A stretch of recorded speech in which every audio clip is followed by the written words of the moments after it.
Shavua Tov, Boker Tov.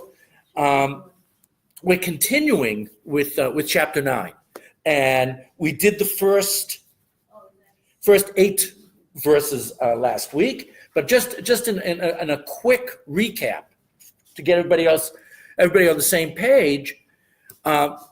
Psalm 9 is the psalm that was chosen by the Rabbanut to be recited on Yom HaZikaron, on our Memorial Day, Erev Yom Ha'atzmaut. And the reason for that is the very complicated first sentence. It says, Lamanatzeach, for the conductor, Almut Laben. And last week we went through 7 interpretations of Rashi, but we're just going to use the one that caused this to be chosen for Yom HaZikaron. He wrote this poem, made this song over the death of a son. Lamut Laben, the son of King David. And then there's a separate argument over which son was it? Was it Avshalom, the son who rebelled against him? Or was it the son of Bathsheba, who died in childbirth as a punishment for their affair? Let's just leave it that way. Okay, for whatever it is they did. So what happens is King David is in mourning. Nevertheless, he talks about how much he still has faith and trust in Hashem. That even though something terrible has happened, he still has the faith in Hashem that he still is going to remain upbeat. And that's what we were seeing in the first 8 verses. And now we're up to verse 10. And there are 2 issues in the rest of the poem, not more than half, in the rest of the poem. And again, it has to do with faith in Hashem. That is the major concept that David HaMelech continues to declare. And it begins here in verse Chet, V'Hashem la'olam yeshev. God eternally sits. Where does God sit? Konein lamishpat kis'o. He continually sits on the throne of justice, and he sits there in a way that's described as konein. Now, we know this word konein because it gives us the word Cain and gives us the word Nahon. 8,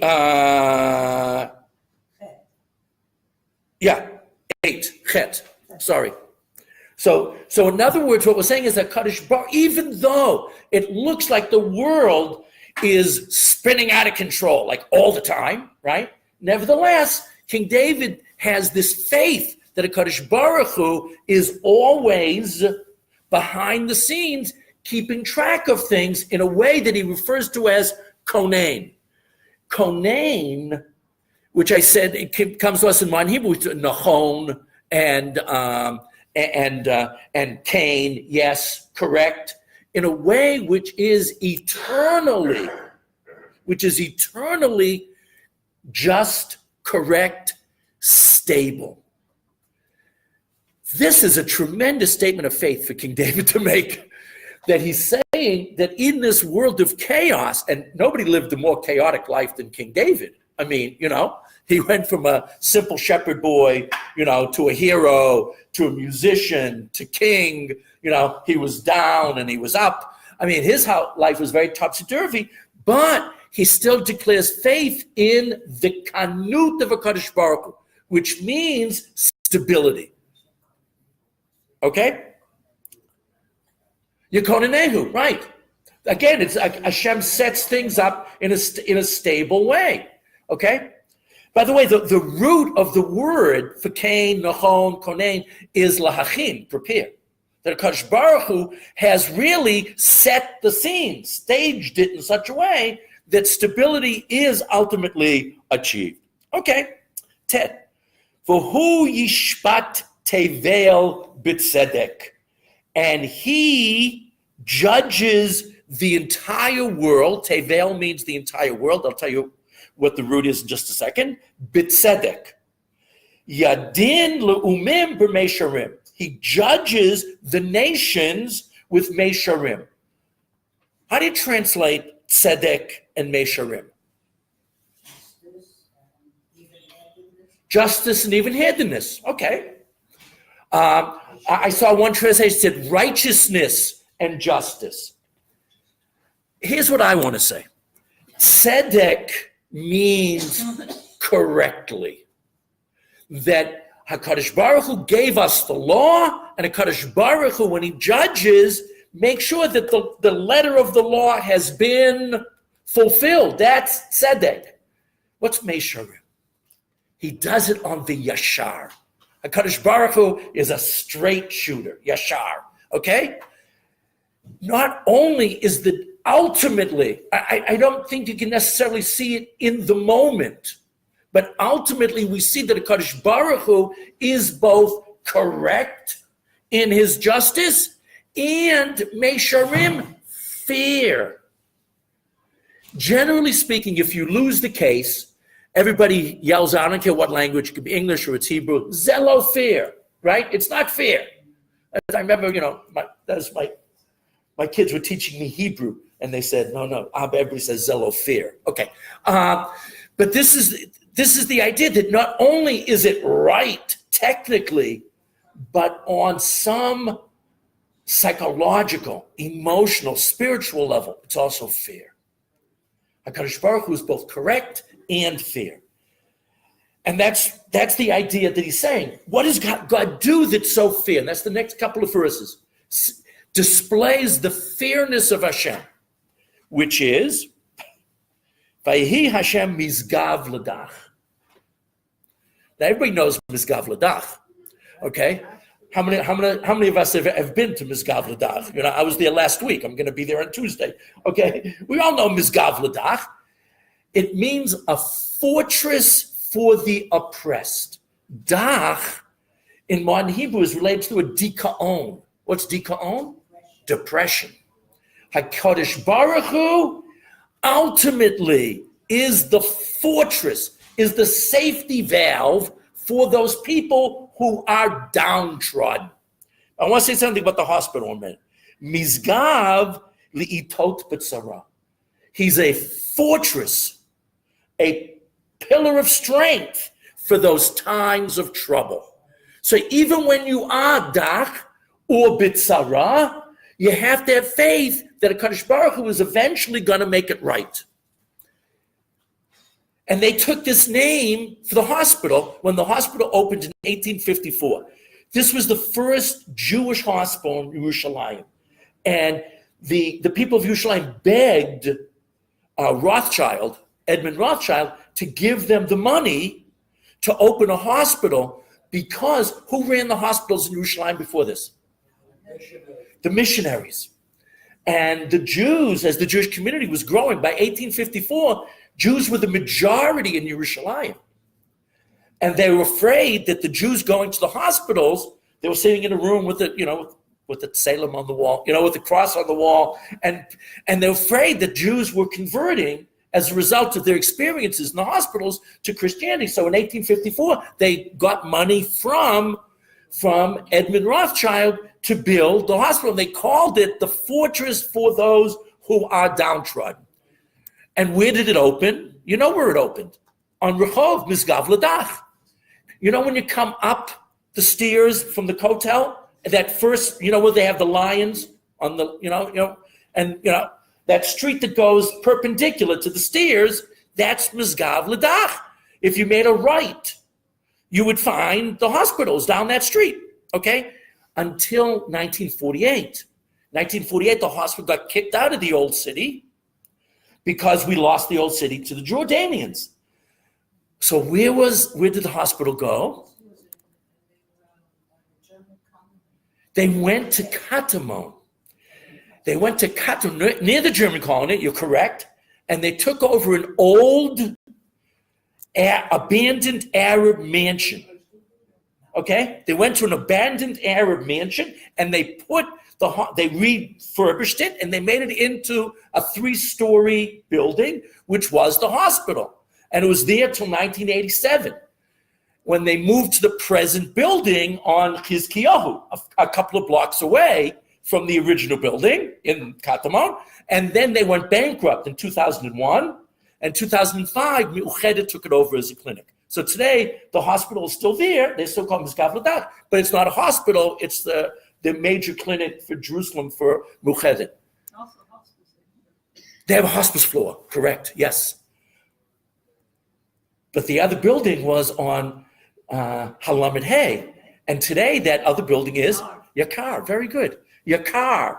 The shul and the learning center. That's where Mizgav Ladat was for 40 years, from 1948 until 1987. Well, 39 years. Okay, but that's where it was in your car. So it's like, following the history of the hospital, so like gives you a view of what was going on in the old city.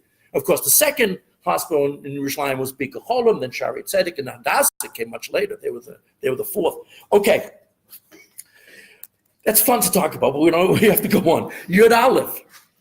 So notice we have faith in HaKadosh Baruch Hu that He's going to help the downtrodden, and this is the central line in the poem. It's 21 lines, and the middle line is 11. And this is far and away the most famous line in the poem because we recite this line every day at the end of the Uva L'Tzion prayer. And it's really a mission statement of David HaMelech. And he says, V'yiftechu v'cha yodei shemecha. And everybody that knows your name, I'll come back to that terminology in a minute, Yiftechu has bitachon in you. What does bitachon mean? Faith, confidence. Good. Confidence, good word, actually. Thank you. Okay? It's not emunah. Emunah is a cognitive term for what's going on in my head. Bitachon is much more behavioral and psychological and affects my behavior. Hopefully, Emunah affects my behavior too, but bitachon is when I put it into practice. My behavior is based upon having faith in Hashem. Okay? So anyone who has an intimate knowledge of you, God, has faith in you. Ki lo azavta derashecha Hashem, because you never abandon those who seek you. Okay. The rabbis, in their wisdom, decided that every day at the end of davening, right before we're getting ready to leave to go to work, we should recite this line at the end of Uva L'Tzion. And there are 3 verses in a row that have the word bitachon in them. So why did the rabbis do that? Because before you leave shul and go out to the business place, they want to make sure you have faith in Hashem. Because if you have faith in Hashem, what's going to happen when you do business?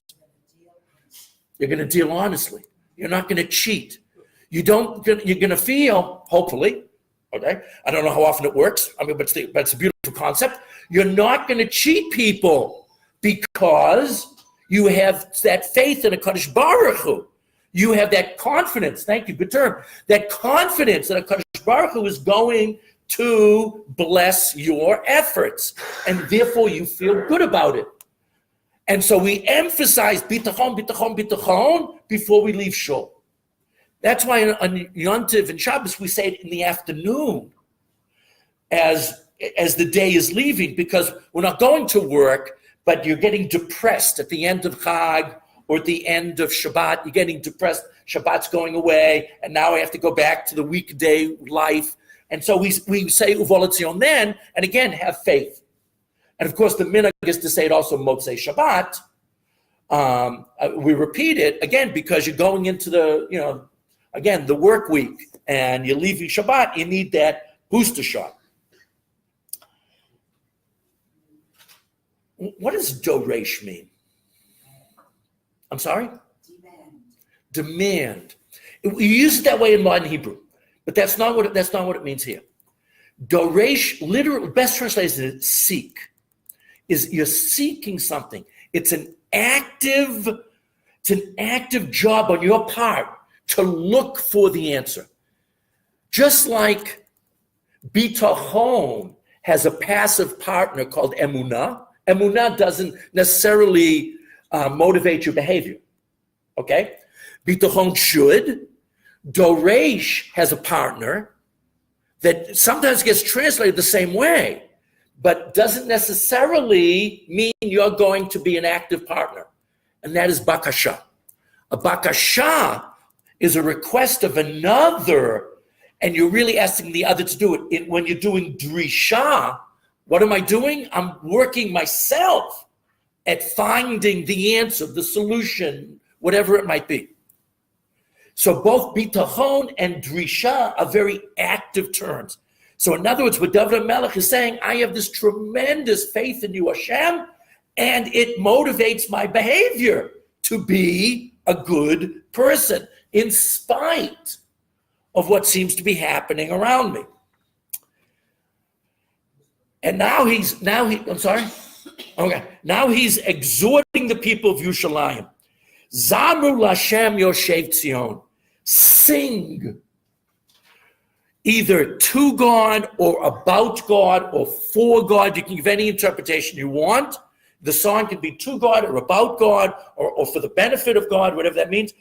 So sing, O you sitters, dwellers of Zion, Hagidu ba'amim alilotav. We Jews have a role in the world. And our role in the world is to be reporters. The job of the Jew is to be a witness people to the behavior of HaKadosh Baruch Hu. Now, what is this word at the end say? Alilotav. Now, I translate that as actions or deeds of HaKadosh Baruch Hu. Again, what's the difference between ma'asim and alilot? Ma'asim is just the physical act.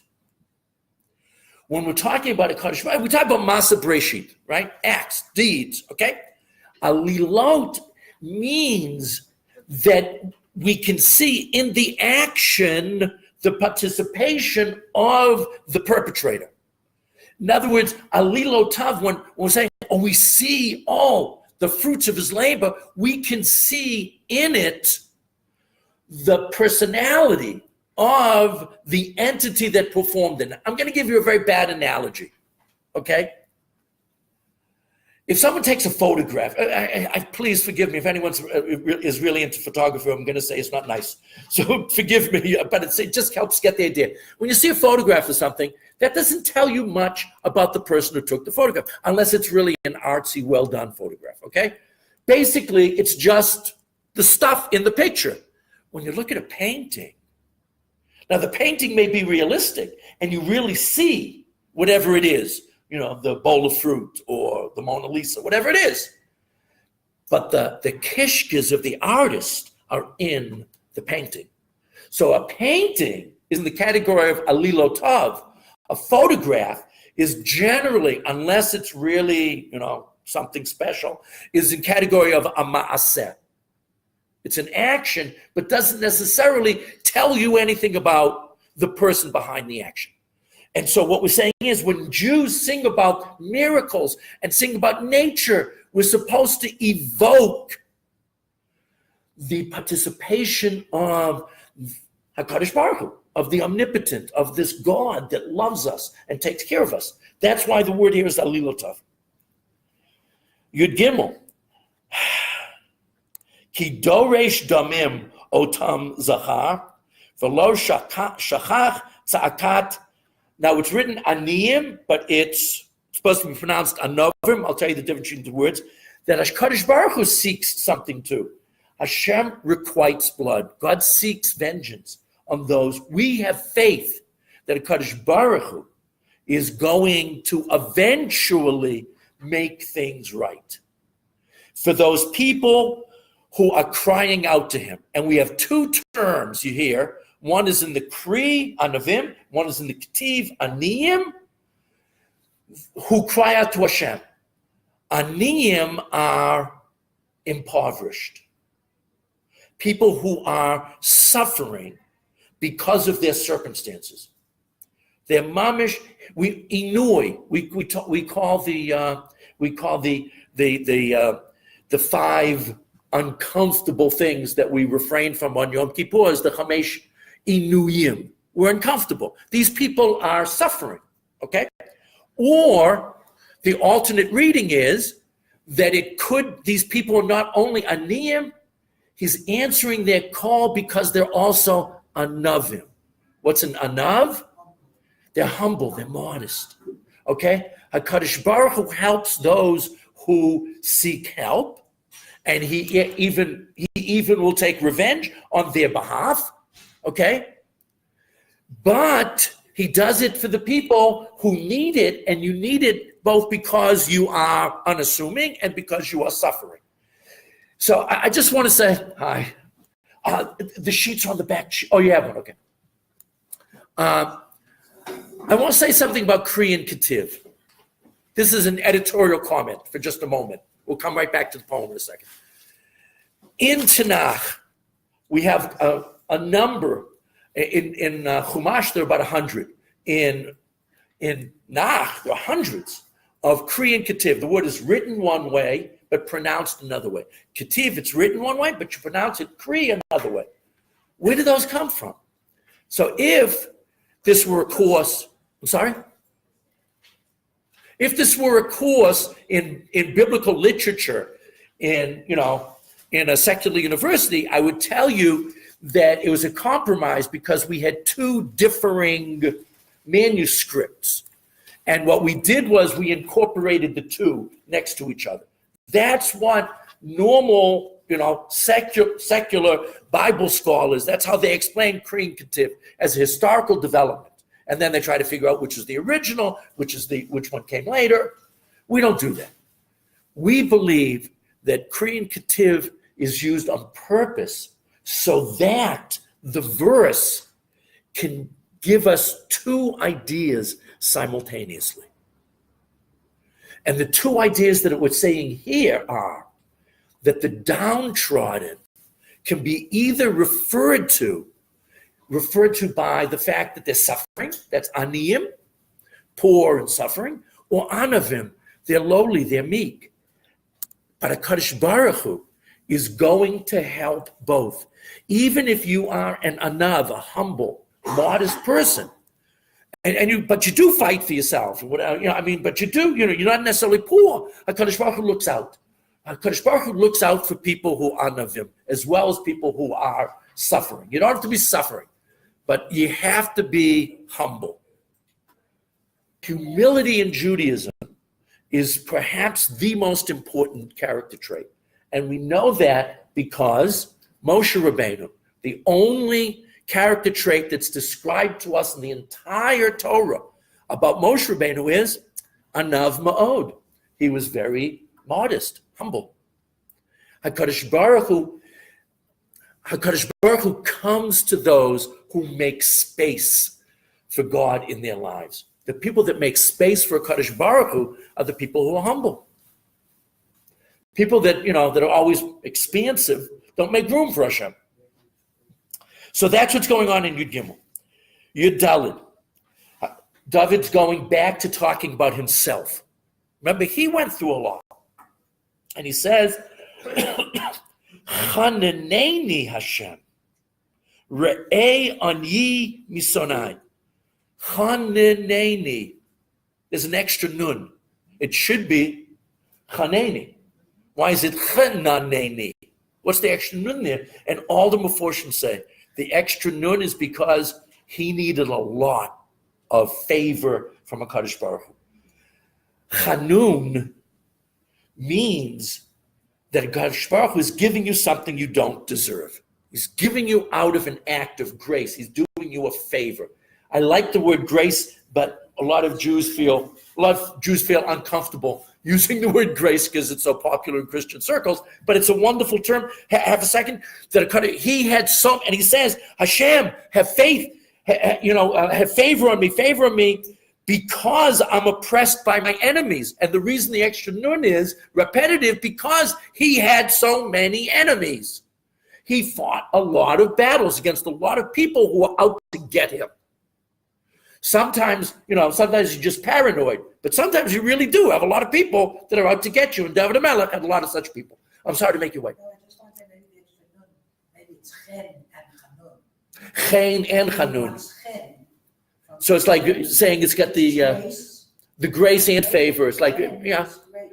But the most of the Meforshim say it's because he added it. Because, yeah, but fine. No, fine. It's great to play. It's great to play with the terms. Here it's translated as favor. That's because many of the translators. I have another one here. I'm just. How does he translate it? He says mercy. I don't like mercy. Mercy is really chemla. It's a different word. Mercy and favor are a little bit different. I'm a little disappointed. Okay, favor is the normal Jewish approach. If we had a Christian translation, I'm sure King James version has grace. Yeah. And then at the end of the verse, Meromermi mishari mavet. Romain, lift me up, God, from the gates of death. And HaKadosh Baruch Hu lifted him up from the gates of death a number of times. There are a few times when he was, this close to death. I mean, there was Goliath, there was the king of Gath, there was Shaul. I mean, he just had many, many cases where, Avshalom, his own son, where he was really very close to death, but you saved him from the gates of death. This idea of being saved from the gates of death for a purpose, which is the next pasuk, is a very popular idea in King David's Psalms. In Psalm 6, which is Tachanun, we say this idea. When you're saved from death, what should you take out from, what should you take as a lesson from that? Leman, verse 15. Leman nasapra kalti latecha. I was saved because I'm supposed to relate all of your praises. We say that those in the grave can't praise Hashem. Don't let me, that's what King David said in Psalm 6, don't let me die so that I can continue to praise you, okay? Because in the grave, I can't write my poetry and sing my songs. I'm sorry? Lo hameted, that's back in 115. That's later in Hallel, okay? But first says in Psalm 6, it's repeated here. This is a theme that we see in, I think, 5 different Psalms, that being saved from death is a job to then tell the praises of HaKadosh Baruch Hu for having saved you.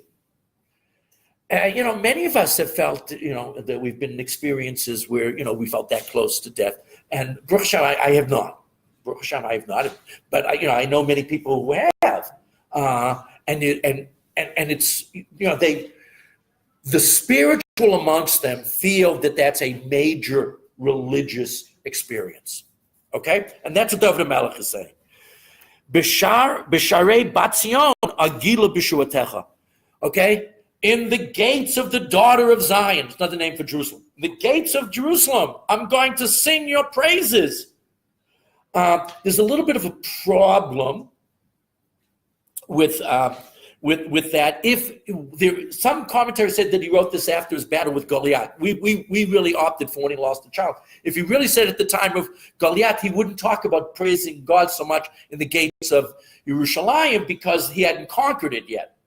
But after he conquers it, the proper place for telling about HaKadosh Baruch Hu's greatness is in Yerushalayim. We're in the right place for doing that particular misima, that particular job.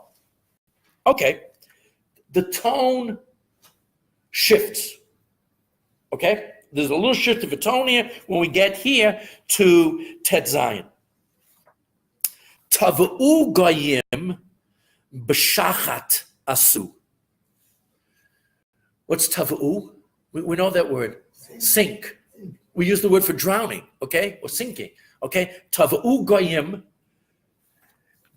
the Gentile nations should sink into the hell that they themselves made. In other words, they should get, and we're going to see the word coming up, it's going to be Bereshet Zu Tamanu Nokadar Raglayim. In their own snares, in their own nets, their feet should be tied up and they should stumble. In other words, their undoing is their own action. When the bad guy falls, don't say it's somebody else's fault. Take responsibility, own it. But of course, they're bad guys, so they can't own it. Historically, when nations failed, what did they claim? Yeah, but who was the someone else? The Jews. We were often scapegoated. I'm sorry? Yeah, we were very often scapegoated. Now, the most famous case for us is, of course, World War I in Germany. This was a major platform of the National Socialists, of the Nazis, right? That they only lost World War I because they should have won the war. They only lost because the Jews were working against them. Of course, like every other calumny against us, it's a lie. Jews served in the German army at a higher percentage than the general population and at a much higher percentage of Jewish soldiers that won medals than the general population in the army. The Jews were extremely patriotic in Germany. I mean, unbelievably patriotic. It's such a fascinating idea that, the Jew can't win. Sometimes they hate us because we're the outsider. Sometimes they hate us because we are, competing with them within their society. They hate us when we're inside and they hate us when we're outside. I mean, it's really a no-win situation. But the point of David HaMelech is everybody who fails, specifically his enemies and the bad guys, should take responsibility. You're in this bad situation because you brought it upon yourself. Let me just translate it again, okay? Because I don't know if you got the translation straight. Tav'u goyim b'shachat asu. The goyim, the Gentile nations, fail, sink, drown into the shachat, the pit or the hell, asu, that they themselves made. Bereshet zu tamanu. They find themselves hidden and brought down by their own reshet. A reshet is in this case, like a snare, but it means like a net, okay? Nilkada raglam. That net, it grabs their legs. So now as they stumble and fall based upon their own actions. No one should blame anybody else for failure but themselves. Okay? Yud Zayin. Noda Hashem mishpat asa.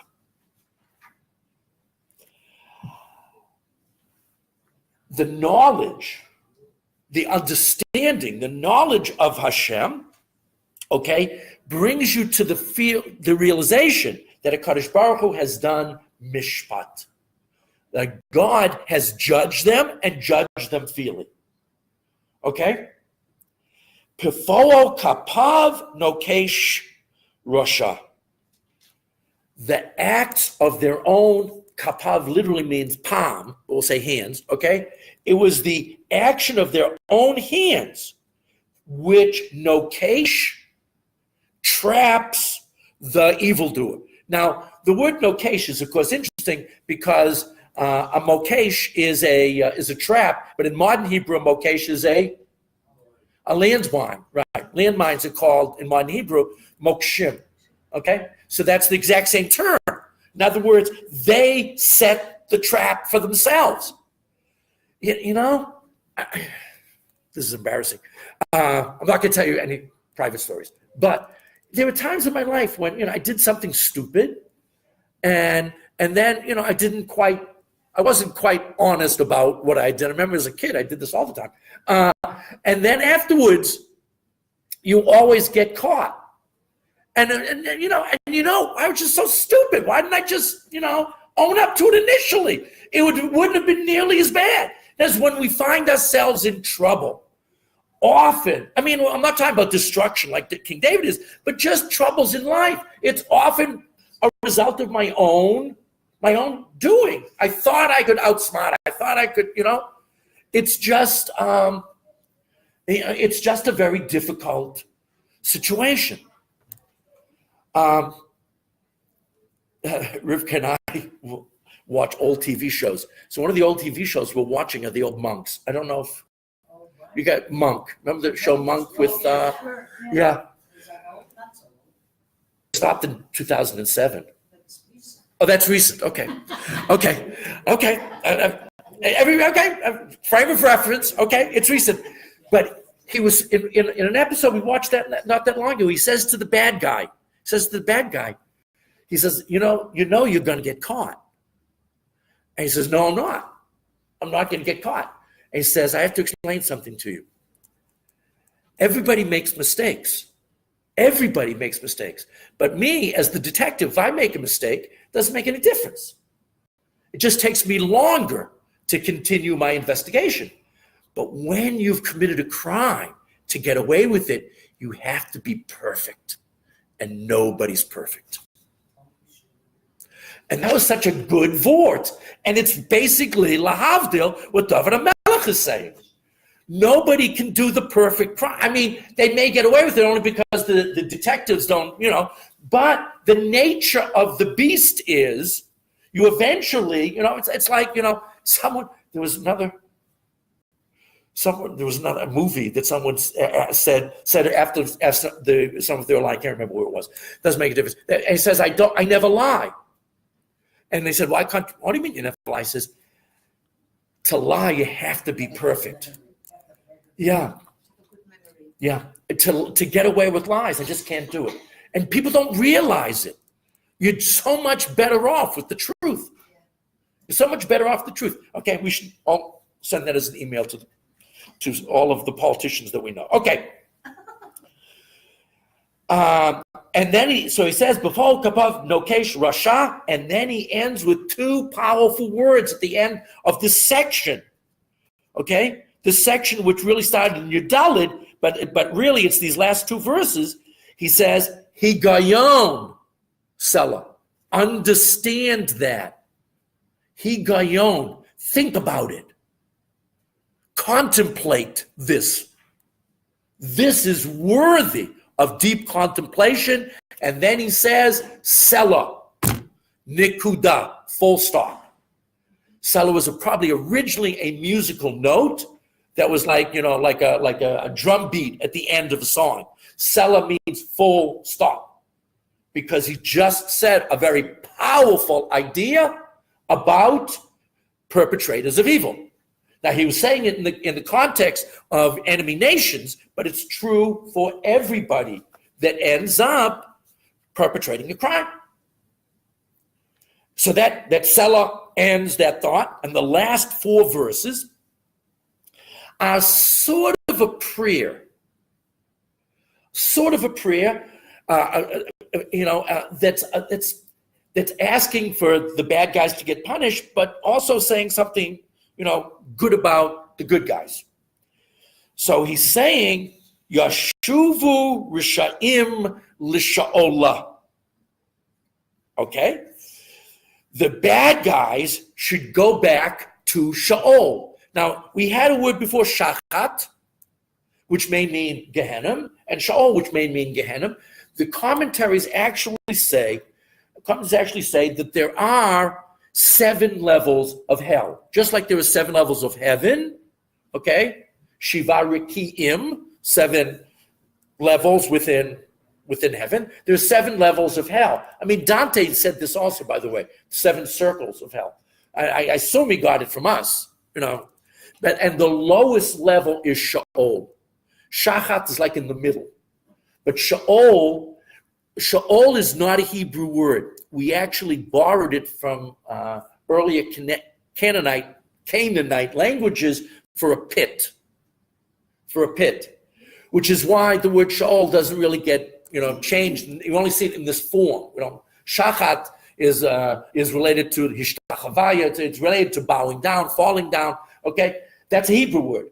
But Sheol was a word we borrowed from the Goyim. It's like Hebrew didn't really have a word for hell, so we had to borrow it from the Goyim. It's like, our pure Hebrew is too naki to really have a word for the depths of Gehenna that Sheol describes. Although many times the word Sheol is used in biblical literature means the grave rather than necessarily Gehenna, but here it's pretty clear that David HaMelech means Gehenna. Yeshuva Rishayim L'Shaolah. Go back to heaven, go back to hell, or go there many times. It's a recurring, you don't get out. It's like, could be like, like Sisyphus, you just can't get out of the cycle of being, pardon the expression, condemned. Okay, I won't use the other word. Okay, Kol Goyim Shochechei Elokim. And this is, who are the evildoers? All the nations that forget God. That what puts you in this category of eternal condemnation, okay, is forgetting HaKadosh Baruch Hu, forgetting Hashem. When you lose focus on the presence, the omnipresence of HaKadosh Baruch Hu, that's when the bad stuff happens. And that's what happened to these guys. Is that only the going? No. I'd love to say yes. I wish I could say yes. Yeah. I'd like to say yes. But right now he's focusing on, yeah.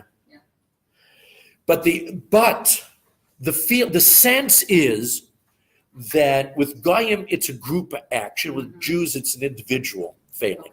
That is the tendency to, again, Am Hashem, we do have this breach with the Kodesh Baruch Hu, so we're in a better position overall. But yeah, it happens to us too. And here's the message to all the bad guys out there: Ki lo lanetzach yishakach evyon. Because God is not going to forget the Evyon, pauper. Now I'm going to come back to that word in a minute. We'll finish the translation, then we'll describe, because what's the difference between Evyon and Ani? We have to talk about that in a minute. We'll get there, okay? But Lola Netzach Yisrael lo yishaker. The eternity of Israel will never be made false. But what will be made false is the oppression of the good guys. The good guys will not remain downtrodden. They will return. Tikvat anavim. Here it says anavim, but you're supposed to read it aniyim. It's the opposite of the last one. The last one was written aniyim, and it was read anavim. But we'll talk about that word in a minute. Toved la'ad. Okay? And so what happens is the hope of the poor people, the hope of the impoverished, is lost for the duration, but it's not going to be for netzach. It's going to be for a long time. But they will make indeed their comeback. Now I'm curious. Before we go through that, we'll go back to that in a second. I'm curious how he translated, for the pauper shall not eternal pauper, nor shall the hope of the afflicted perish forever. So let's take a look. So he uses the two terms, pauper and afflicted. And here it says defenseless. Defenseless. Which one? For everyone, defenseless. Oh, both of them? He uses the word twice, defenseless? Oh, no, defenseless and the hope of the poor man. Okay, so but what isn't going to be lost forever is their hope. You have to read it right. I was concentrating on the terms. Let me read it again. Hold on, Rivki. Here we got it. Because not forever will the pauper be forgotten, and the hope of the impoverished will not be lost forever, isn't forever lost. Doesn't say. No. But the hope is not lost forever, because the lo goes on both sides of the sentence, is the way we translate it. It sounds like a positive will be lost. Doesn't say not anywhere. I know, but but that's the hope of them is not lost forever. I think the key low applies To both sides, to both slalot, to both ribs, both There should be a vav before tikva. the Then yeah. it would be a Put it together. But that's what we understand that David Melch dies. So we have to talk about three terms. We have to talk about three terms here. Aniyim are people who are objectively suffering. Okay? Their situation objectively is bad. Now, whether that means illness or pain or poverty, they are objectively in a bad situation. The Evion, and I don't know what the best translation is in English. I apologize. And Evion is related to the Hebrew word ta'ava. What's a ta'ava? A lust, an appetite, a desire. An Evion is someone who feels that their desires are not being met. The Evion may not be poor. He could be. Usually in modern Hebrew, we talk about Evion, we only use it for poor people. But the term does not mean that you're necessarily objectively poor. It means that you subjectively feel lackings in your life. You have ta'avot which are not being fulfilled. Okay? So that's the difference between the two. One is the physical state, objective state. One is the psychological state. Okay? Those are the two terms. What does this word tikva mean? tikva. We like the word tikva. We translate as hope. Where does it come from? Now, the mikvah also comes from the same word. It comes from the word kav. What's a kav? A line. But the original use of the word kav is a plumb line. When in building, when in ancient world, they talk about they would hold a string on a stick, and on the bottom of it was a weight was made out of lead. That's why it's called the plumb line, because plumb is the Latin word for lead. Okay? We have a kav. What's the kav that we have? A direct line to Hashem. Tikva is an expression of a sense of connection to a Kadosh Baruch Hu. That's why Hebrew's so beautiful, guys. That's why, Bezek, when they started using, I don't know who came up with the line, that's what they called your phone line, is a kav. Are you on the kav? Because it's a sense of connection. The tikva is a line that connects us to a Kadosh Baruch Hu. And we don't think about it when you're talking on the phone. I'm on the kav. Means I'm connected to the other person. There's a direct line between us. In the early artistic renditions of the Sfirot, we're used to the rendition of the Sfirot that's in 3 lines, so it looks like a matrix. The original way, that only started in the 14th century. Before the 14th century, when anybody drew a picture of the Sfirot, there were concentric circles. And when they drew the concentric circles, which meant to get to a Kadosh Baruch Hu, you have to go step by step by step by step. The concentric circles is basically the same metaphor as the Sulam of Yaakov Avinu. That the only way to get to a Kadosh Baruch Hu is through a lot of steps. Okay? But what did they always draw when they had the concentric? They draw a line and they would write above it, Hakav. Because we've always believed that even though the normal way to get from the physical, the mundane, the earthly, to the spiritual, the heavenly, Hashem, is by doing it step by step by step. However, there is always the possibility of skipping over, jumping more than one step, and that's called the kav. And that's the tikva. That we believe we cannot lose ultimately because we have the ultimate connection. And the ultimate connection is our direct line to HaKadosh Baruch Hu. So that's what he's talking about here in Yud 10.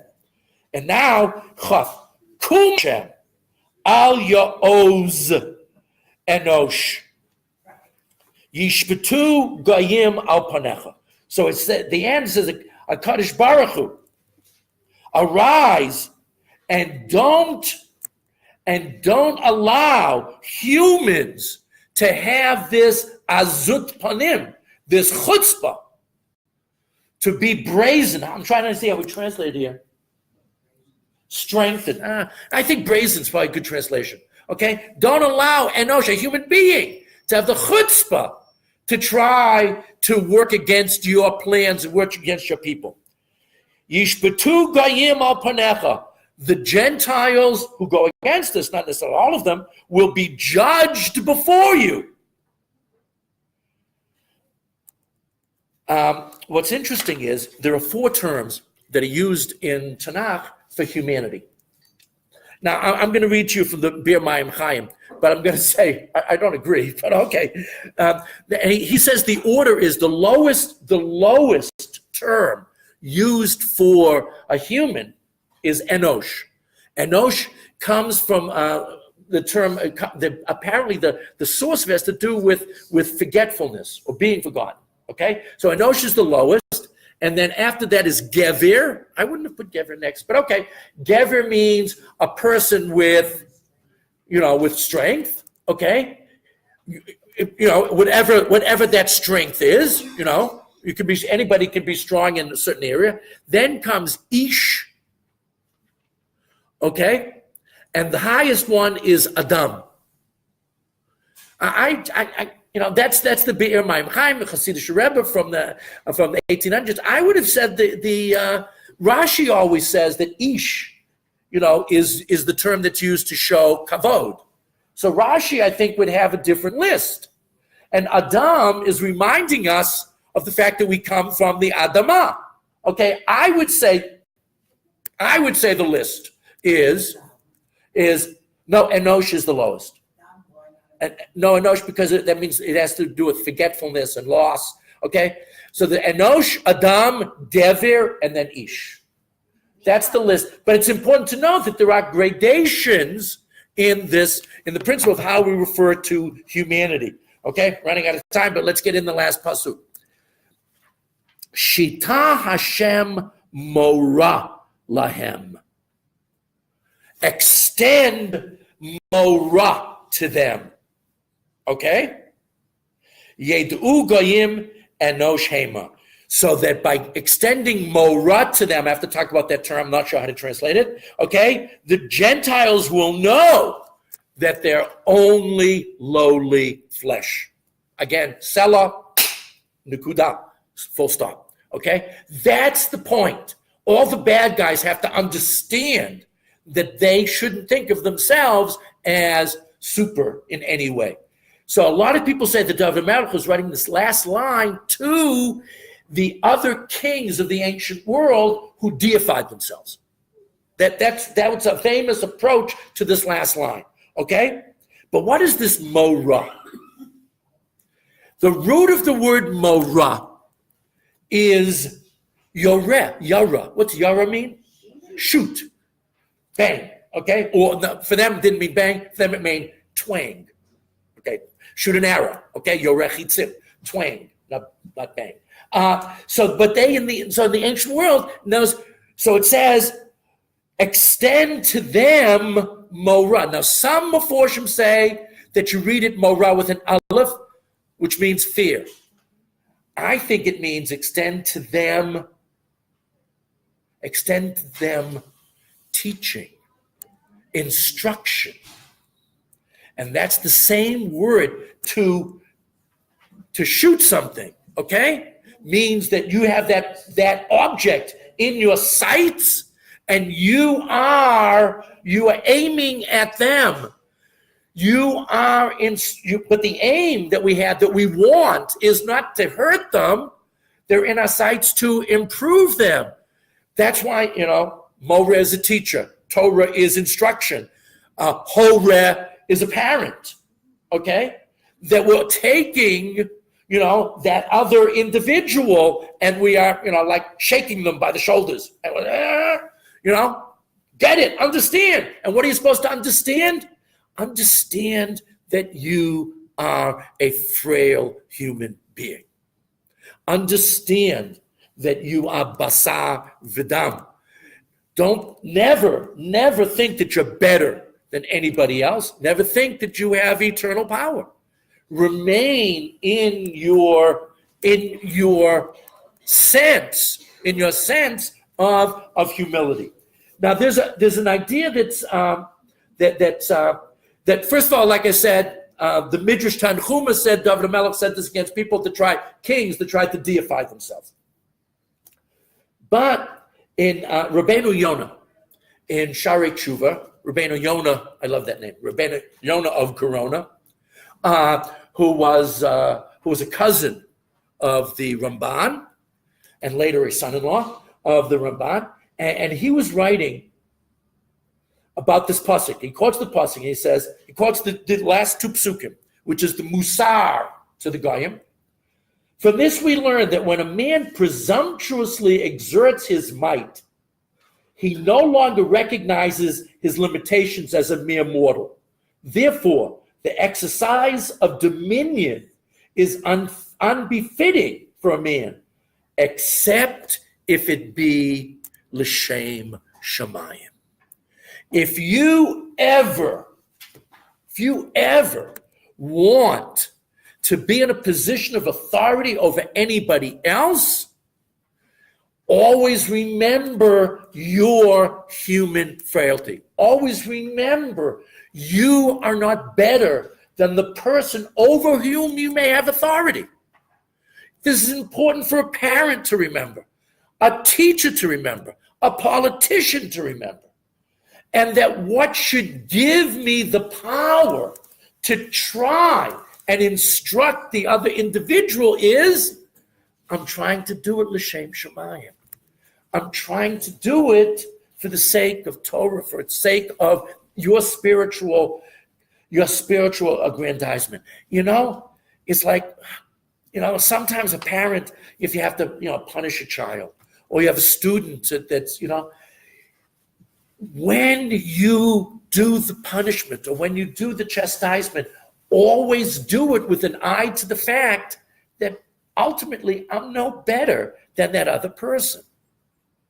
That's, according to Rabbeinu Yonah, that's what David HaMelech is trying to tell us. Even though David HaMelech was going to be the ruler of man, or perhaps already was, depending on when he wrote the poem, okay?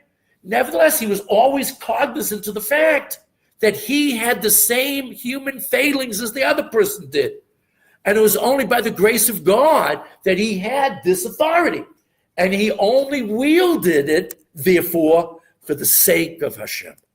Which is why the greatness of David HaMelech was always seen when he made a mistake. Because what was David HaMelech's reaction when someone informed him of a slip-up? Tshuva. He immediately said, Chata'ai ani maskir. He immediately accepted, whether it was the prophet Gad or the prophet Natan, he always took the musar because he didn't think he was better than anybody else. And he only had this power to wield because HaKadosh Baruch Hu wanted it. Okay, hopefully we'll remember the lessons of David HaMelech. Shavua Tov, everybody.